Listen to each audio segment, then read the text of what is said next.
Hello साथीहरू, के छ तपाईहरुको हल्लेचल्ली। म चाहिँ यसरी दाउरा थुपार्दैछु बर्खाको लागि। हाम्रो गाउँमा चाहिँ टाइममै दाउरा के भन्छ गोदाम गर्नुपर्छ, कचेट भन्छौँ हाम्रो गाउँघरको भाषामा चाहिँ कचेट गर्नुपर्छ।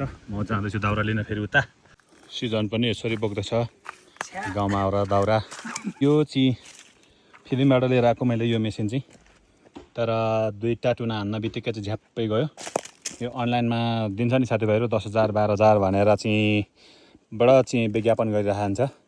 तर यो मेसिन चाहिँ त्यति साह्रो मैले टिकाउ देखिनँ हैन। टिकाउ भन्दा पनि कस्तो नि फायरिङ प्लग यहाँ भित्र हुँदो रहेछ, गक्कै गर्ने क्या, ड्याक ज्याक नि। अस्ति दुईचोटि भइसक्यो नयाँ यो मेसिन चाहिँ ल्याएको, तर धुवा धुलोले यस्तो भइरहेछ। तर एउटा रुख पनि सकेन यसले, यो काम दिँदैन रहेछ। यसरी रोडमा झरेको छ, माथिबाट झारेको यो चाहिँ हामीले अब यो चाहिँ बोक्दै अघि देखाएको ठाउँमा लगेर राख्नुपर्ने घरमा। बडा ठुल्ठुलो छ रुख चाहिँ, बेच्नुपर्ने, के गर्नु, दाउराको जुगाड त गर्न परिगयो। यो पनि हो, यसरी जुगाड गर्दैछौँ। यो च्वाचेको लागि बनाएको यो चाहिँ डोर बाउले तास्दैछ। भाइ थाकेर लखत्रान्न परेछ, धेरै गल्यो है। यो चाहिँ यो लामो चाहिँ अब बाख्राको लागि ओछ्याउने बाकल बनाउने भन्ने छ भाइले।